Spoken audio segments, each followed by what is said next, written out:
Hello, welcome to my channel. ഞാൻ doctor Rajani Gopal.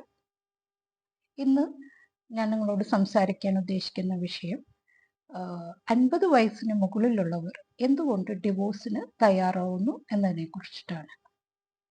റീസെൻ്റായിട്ട് നാം ഒരുപാട് വിവാഹ ബന്ധങ്ങൾ 50 വയസ്സിന് മുകളിലുള്ളവർ ഡിവോഴ്സ് ചെയ്തു പോകുന്നതായിട്ട് കാണുന്നുണ്ട്. അത് ഇന്ത്യയിൽ മാത്രമല്ല, ലോകത്തെമ്പാടും ഇങ്ങനെ ഒരു ട്രെൻഡ് നടക്കുന്നുണ്ട്. ഒരു 1970 മുൻപ് വരെ ഈ ഒരു ട്രെൻഡ് അത്രയൊന്നും പരിചിതമല്ലാത്ത ഒരു കാര്യമായിരുന്നു.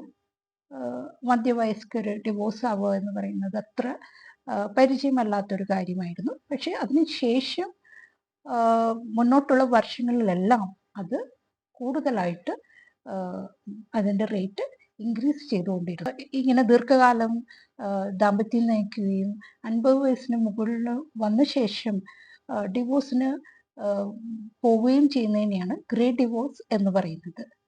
ഇതിൻ്റെ ഏറ്റവും ആശ്ചര്യപ്പെടുത്തുന്ന ഒരു കാര്യം എന്തെന്നാൽ, സ്ത്രീകളാണ് പലപ്പോഴും ഈ ഒരു ഡിവോഴ്സിന് കൂടുതലായും മുൻകൈ എടുക്കുന്നു എന്നതാണ്. അപ്പോൾ അതിൻ്റെ എന്തുകൊണ്ടാണ് അങ്ങനെ ഗ്രേ ഡിവോഴ്സ് കൂടുന്നത്, അല്ലെങ്കിൽ എന്തുകൊണ്ടാണ് ഇത് കൂടുതലായും സംഭവിക്കുന്നത് എന്ന് നോക്കാം. എപ്പോഴും മാരേജും താങ്ങി നിർത്തുന്നത് കുട്ടികളാണ്. അപ്പോൾ കുട്ടികൾക്ക് വേണ്ടി ജീവിക്കുക, കുട്ടികൾക്ക് വേണ്ടി അഡ്ജസ്റ്റ് ചെയ്യുക എന്ന് പറയുന്ന ഒരു കാര്യം മുന്നോട്ട് നയിക്കുവാനുള്ളൊരു കാരണമാവുന്നുണ്ട്.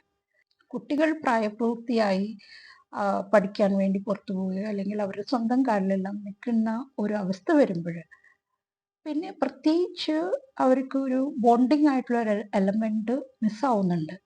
അപ്പോൾ കല്യാണം കഴിച്ച സമയങ്ങളിൽ പ്രോബ്ലം ഉള്ള ആൾക്കാർ അത് കഴിഞ്ഞിട്ട് ഈ ഒരു അവസ്ഥ വരുമ്പോൾ ഏകദേശം 40-45 കഴിഞ്ഞിട്ടൊക്കെയാണ് ഇങ്ങനത്തെ ഒരു അവസ്ഥകൾ കൂടുതലായിട്ടും വരുന്നത്.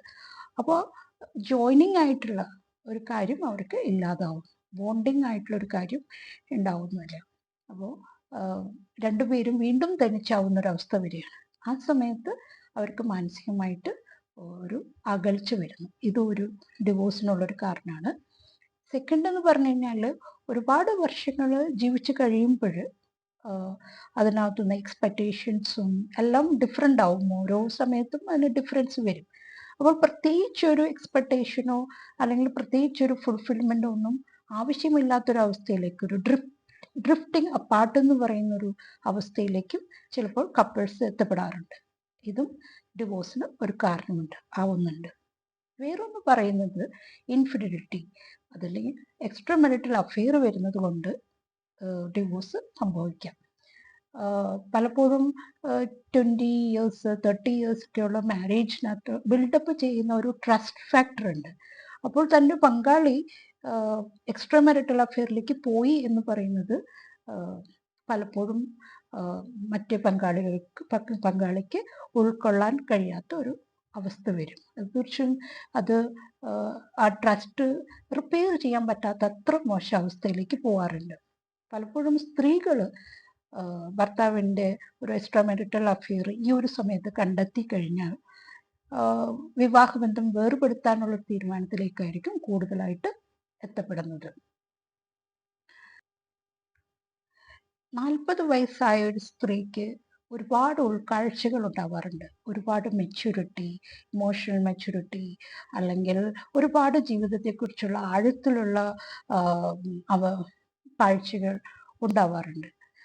അപ്പോൾ 50-ലെത്തിയ സ്ത്രീ എന്ന് പറയുന്നത് കുറേ കൂടെ ധൈര്യവതിയാണ്. അവർ പേടിച്ചിരുന്ന പല കാര്യങ്ങളും ചെയ്യാനായിട്ട്, അല്ലെങ്കിൽ തീരുമാനങ്ങൾ എടുക്കുവാനും അത് പ്രാവർത്തികമാക്കാനുള്ള ധൈര്യം അവർക്ക് 50കളിൽ വളരെ കൂടുതലാണ്.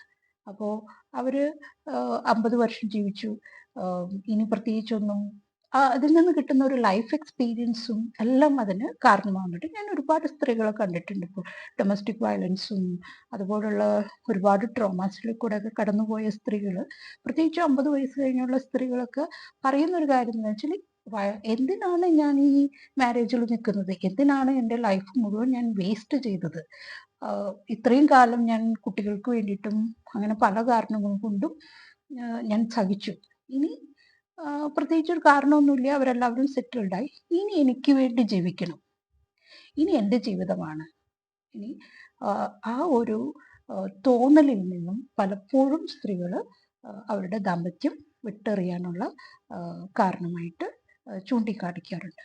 പലപ്പോഴും നമ്മുടെ ലൈഫ് തന്നെ ഇപ്പോൾ ഒരു സ്ലോഗൻ ഉണ്ടല്ലോ, living in the present moment. പണ്ടത്തെക്കുറിച്ച് ആലോചിക്കേണ്ട, വരാനിരിക്കുന്നത് നമുക്കറിയില്ലല്ലോ, ജീവിക്കോ ഇല്ലയെന്ന് നമുക്കറിയില്ല, അപ്പോൾ വേണമെങ്കിൽ മരിച്ചു പോകാം. ഇപ്പോൾ ഉള്ള മൊമെന്റിൽ ആഘോഷമായി ജീവിക്കുക എന്ന് പറയുന്നത് ഒരു വിജയമന്ത്രം പോലെയോ അല്ലെങ്കിൽ ഒരു ജീവിതത്തിന്റെ ഒരു സ്ലോഗനായിട്ട് കൊണ്ടു നടക്കുന്ന ഒരു കാലമാണിത്. അപ്പോൾ അതിന്റെ ഒരു റിഫ്ലക്ഷനും ഇതിനകത്ത് വരാറുണ്ട്.